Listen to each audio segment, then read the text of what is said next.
ఓం సదాశివసమారంభాం వ్యాసశంకరమధ్యమాం అస్మదాచార్యపర్యంతాం వందే గురుపరంపరాం. జ్యోతిష్ శాస్త్రాన్ని భావితరాల వారికి ప్రసాదించిన ఋషుల యొక్క పాదపద్మాలకి నమస్కారం చేసుకుంటూ, అలాగే నాకు ఈ జ్యోతిష విద్యను నేర్పిన గురువర్యులు జ్యోతిష బ్రహ్మ కీర్తిశేషులు శ్రీ ఏరంకి సూర్యనారాయణమూర్తి గారు, సూర్యశ్రీ దైవజ్ఞ గారి యొక్క పాదపద్మాలకి నమస్కారం చేసుకుంటూ, ఓం శ్రీ మహాగణాధిపతి నమః, శ్రీ గురుభ్యో నమః, హరి ఓం. వీక్షకులందరికీ నమస్కారం.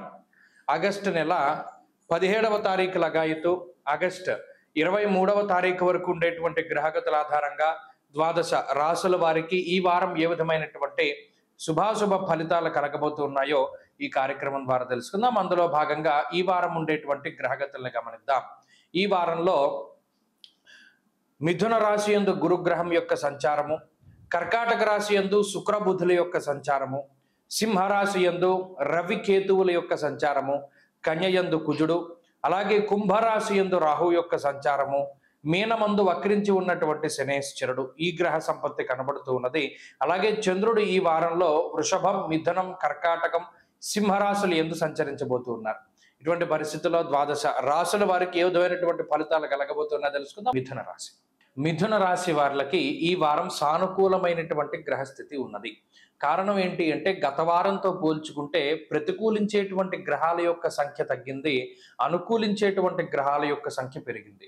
ప్రత్యేకించి ఈ రాశి వారికి 2వ స్థానముందు ఉండేటువంటి శుక్రబుధులు అనుకూలిస్తూ ఉండడం, 2వ స్థానముందు ఉన్నటువంటి రవి మారిపోయి 3య స్థానానికి వెళ్ళి ఆరోగ్యం, నిత్య సంతోషం, బంధుమిత్ర సమాగమ అనేటువంటి శాస్త్రవచనం ప్రకారం రవి ఉపజయ స్థానమందు యోగిస్తూ ఉన్నటువంటి స్థితి ఈ రాశి వారికి చాలా కలిసి వస్తుంది.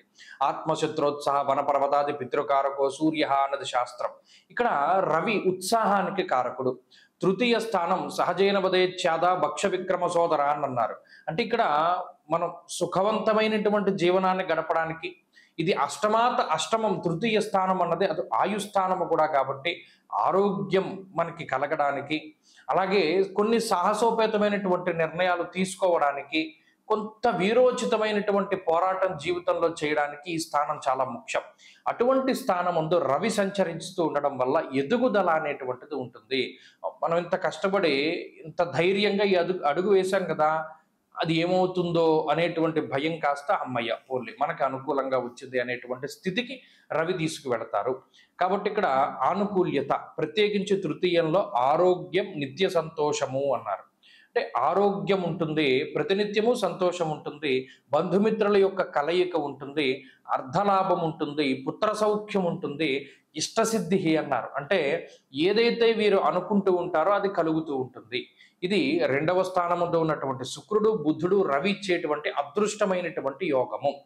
అందులోనూ బుధ శుక్రులు కలిసి ఉండడం లక్ష్మీనారాయణ యోగంగా జాతకంలో చెప్తారు. సాధారణంగా ఈ 2వ స్థానంలో కూడి ఉండడం అది కుటుంబ సౌఖ్యాన్ని కారణమవుతుంది. కుటుంబ సౌఖ్యము, ధనలాభము, అలాగే ముఖం కూడా చాలా వర్చస్సుతోటి వెలుగుతూ ఉంటుంది. ఇప్పటి వరకు దీనంగా ఉండేటువంటి వారు కొద్దిగా ఆనందంగా ఉంటారు. కాబట్టి ఈ వారంలో ఉండేటువంటి ఫలితాలని చాలా శుభ ఫలితాలుగానే మిథున రాశి వారికి చెప్పచ్చు. అటు ఆర్థిక ఆరోగ్య పరిస్థితులు, ఉద్యోగ వ్యాపార పరిస్థితులు, ఇవన్నీ కూడా అభివృద్ధిలో ఉండడానికి ఎక్కువ అవకాశం ఉంటుంది. దానితో పాటుగా మానసిక ప్రశాంతత వృద్ధి చెందుతూ ఉంటుంది.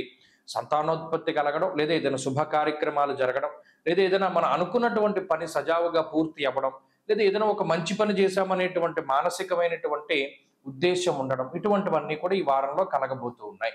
కాబట్టి మిథున రాశి వారి యొక్క స్థితిగతులు బాగున్నాయి.